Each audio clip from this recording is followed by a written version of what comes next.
Hey there, I'm back. John Tush, HFT Digital. And guess what? I am here with Jan Hochadel.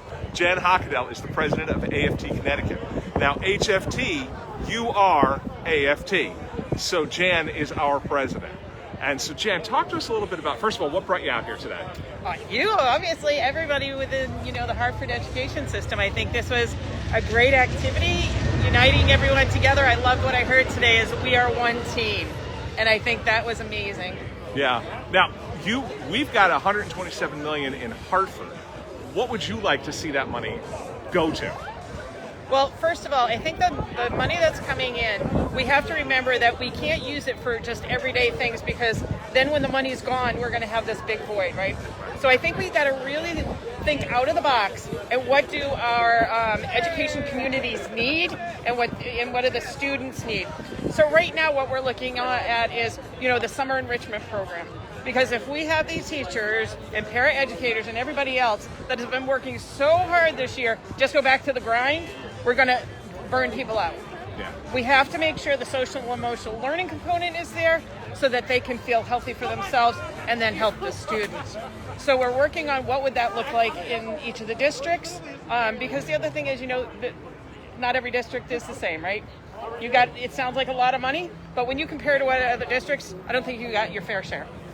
So we have to make sure it's viable, and we're making programs that are going to best help everybody in that educational community.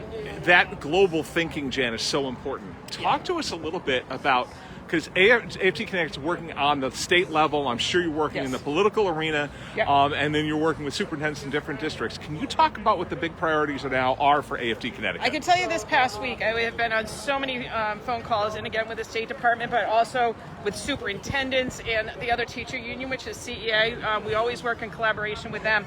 And one of our biggest things is the governor mentioned that there is going to be online learning next year, which upsets us a little bit because that was created for a pandemic.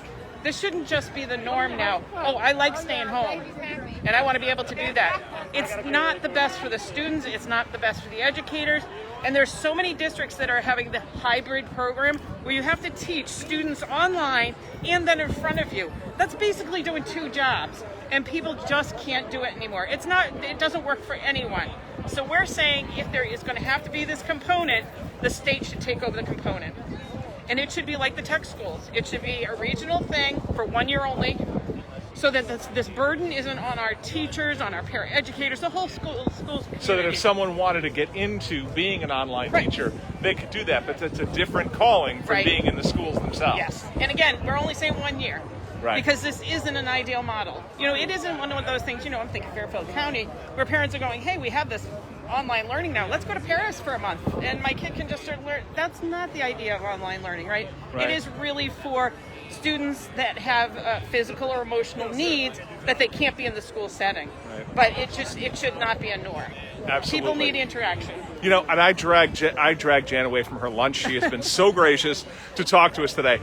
Just one last question, which is, talk to the teachers in Hartford, the HFT, and not just the teachers, but the SPOs and the paras and the substitutes who are such an important part of it, and the behavior techs and the nurses who are an important part of our union. Can you talk to them about how they can get involved and what you'd love to see them do in support of that bigger mission in the state of Connecticut? Absolutely. So you can contact AFT at any time, either by all of our emails or our phones or anything. But remember, one of the biggest things that we're looking for too is safety.